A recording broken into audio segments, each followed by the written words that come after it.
नमस्कार विद्यार्थी मित्रों।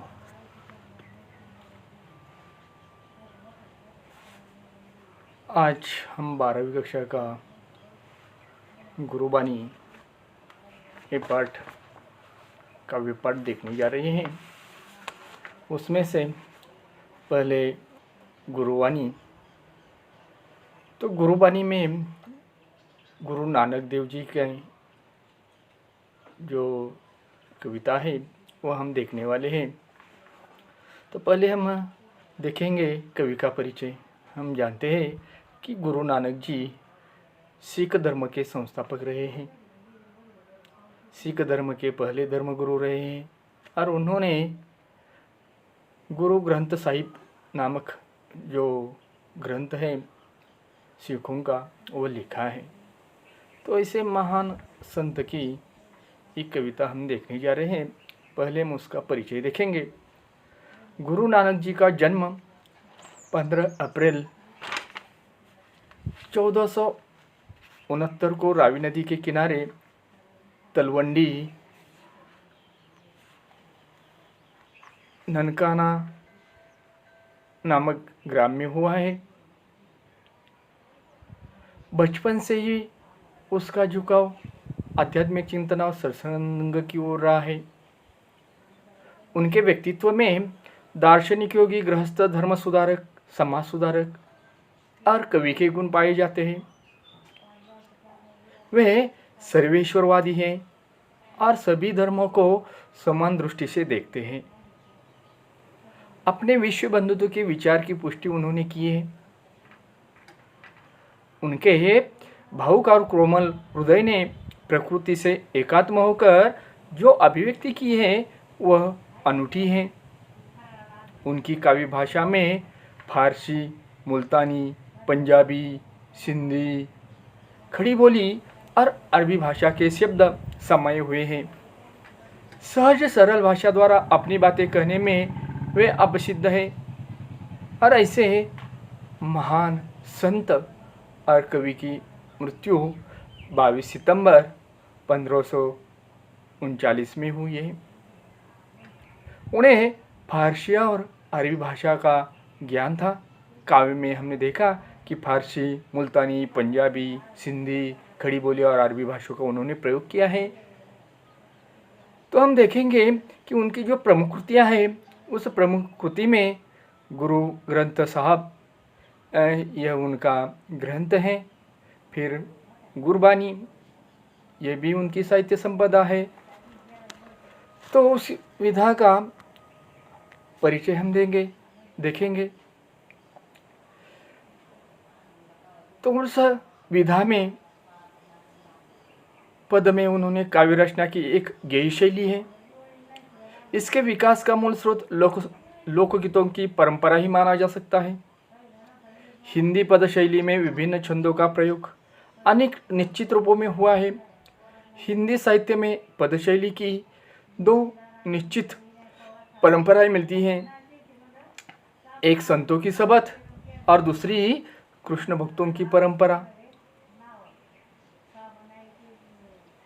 तो हम उसका पाठ परिचय देखेंगे। प्रस्तुत दोहों में तथा पदों में गुरु नानक ने गुरु की महिमा वर्णाई है, कर्म की महानता बताई है, सच्ची शिक्षा आदि विषयों पर अपने विचार उन्होंने व्यक्त किए हैं। मनुष्य के जीवन को उदात्त और चरित्रवान बनाने में गुरु का ही मार्गदर्शन होता है। मनुष्य के उत्तम कार्य और सच्ची शिक्षा का बहुत बड़ा योगदान गुरु का ही रहता है। इतना ही नहीं, गुरु द्वारा किए जाने वाला ज्ञान ही शिष्य का सबसे बड़ी पूंजी है।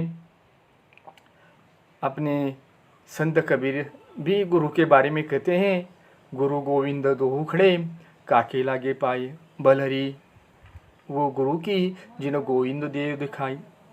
यानी गुरु का स्थान सर्वश्रेष्ठ है और इसी कारण गुरु की जीवन में बहुत ही महत्ता होती है।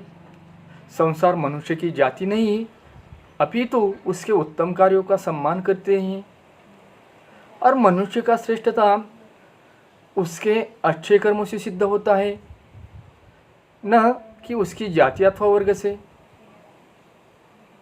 संत गुरु नानक जी ने कर्मकांड और बाह्यडांबर जो है उनका घोर विरोध किया। उन्होंने अपने आंखों से देखा था कि समाज में अंधविश्वास फैला हुआ है। उन्होंने अपने आंखों से जो देखा उसका वर्णन अपने काव्य में किया है। तो देखिए, पद में पहला पद हम देखेंगे। उस पद में नानक जी क्या कहते हैं? नानक गुरु न चेतनी मनी आपने सूचितम, छूते तिल बोआड़ जिए सुए अंदर खेत, खेते अंदर छूट्या कहू नानक सौनाह, फली अही फूली अही बपुड़े भी तन विचय स्वाहा। फिर से देखिए, नानक गुरु न चेतनी मनी आपने सूचित, छूते तिल बुआड़ जीव सुए अंदर खेत, खेते अंदर छुट्या कहू नानक सौनाह, फली अही फूली अही बपुड़े भी तन विच सोहा। तो इसमें जो कठिन शब्द आ गए हैं उनके हम पहले अर्थ देखेंगे। जैसे कि चेतनी, चेतनी यानी चिंतन, मनी यानी मन, सुचित यानी सचेत होना,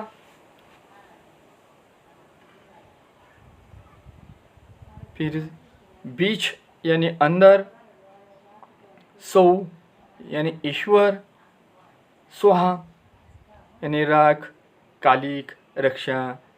तो इसी प्रकार इस पद में कठिन शब्द हम देखें तो जानिए हम उसका भावार्थ बताएंगे। तो गुरु नानक कहते हैं, जो लोग गुरु का चिंतन नहीं करते, गुरु से लापरवाही बरतते हैं और उनके अपने आप को ही ज्ञानी समझते हैं, वे व्यर्थ ही उगने वाली उस तिल की झाड़ियों के समान होते हैं। उस तिल की झाड़ियों की देखभाल कोई नहीं करता है, फिर भी अब वह खेती में आती है। ऊपर से वह फलती फूलती दिखाई देती है, पर उस तिल के फल में अंदर गंदगी होती है, मैल भरा होता है। तो नानक जी कहते हैं कि समाज में ऐसे लोग होते हैं कि जो उस तिल की तरह होते हैं। बाहर से वो तो अच्छे दिखाई देते हैं, परंतु उसके मन में हमेशा दूसरों के बारे में बुरी बातें ही वो सोचते हैं। मन में हमेशा उनकी गंदगी भरी रहती है और लोग ऐसे लोगों का सहारा लेते हैं। तो यह नानक जी कहते हैं कि लोगों का देखने का जो दृष्टिकोण है वह अलग प्रकार का होता है। उन्हें कौन सी भी बात सही ढंग से दिखाई नहीं देती है।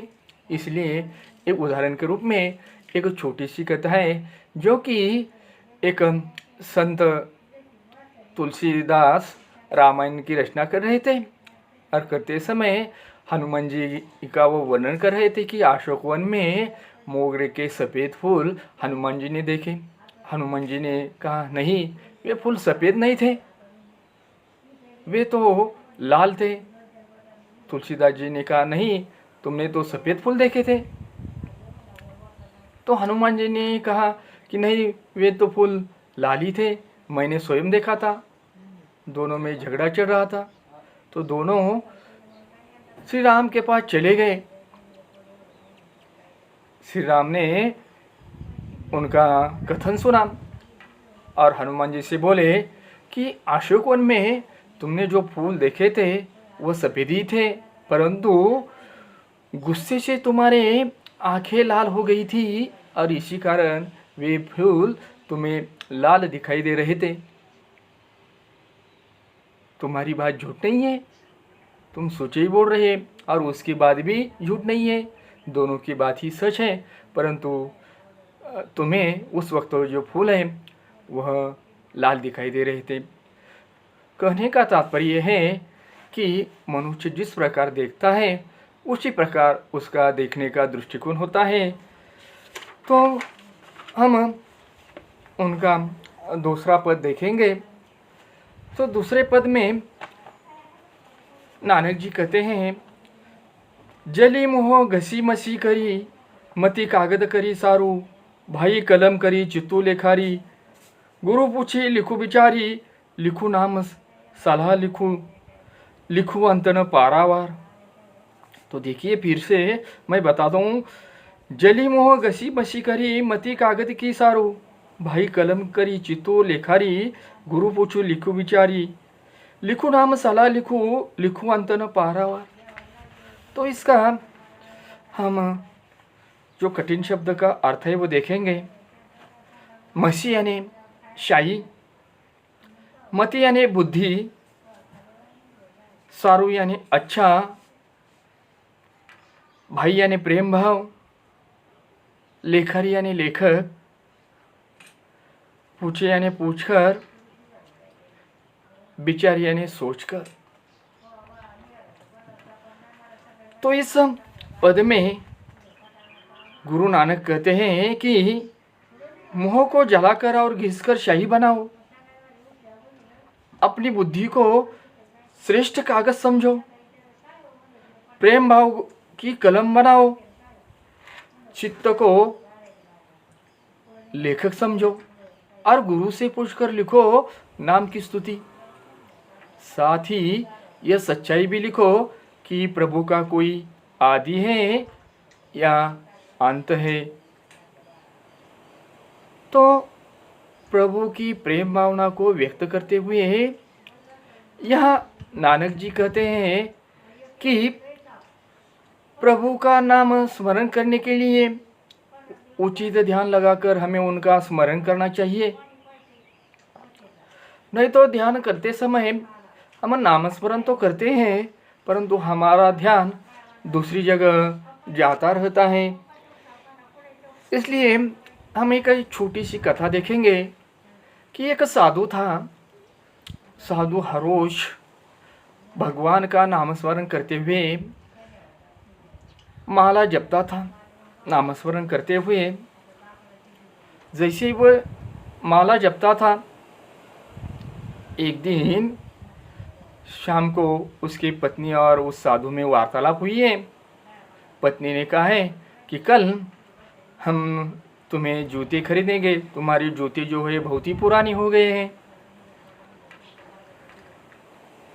और वह बात साधु के मन में वैसी रह गई। दूसरे दिन साधु सुबह उठा है और फिर स्नान संध्या के बाद वह नामस्मरण करने बैठा है, जप करने लगा है। तो वह माला तो फेर रहा था परंतु उसका ध्यान कहाँ भटक रहा था उसे भी पता नहीं चल रहा था। जब उसकी पत्नी ने देखा कि वह भगवान का नाम स्मरण तो कर रहे हैं परंतु उनका ध्यान उन नाम स्मरण पर ठीक तरह से नहीं है, तो उन्होंने उन्हें पूछा है कि तुम नाम स्मरण तो कर रहे हैं परंतु तुम्हारा ध्यान इधर उधर भटक रहा है। फिर उसे रात की बात याद आ गई। उन्होंने कहा, कहीं तुम्हें तो रात की बात याद नहीं आ गई कि जूते ले रहे हैं? सचमुच उनका मन उस चमार के दुकान पर जा रहा था और वह उस दुकान पर जाकर जैसे कि वो जूते खरीद रहे हैं और जूते का तोल मोल वो कर रहे हैं।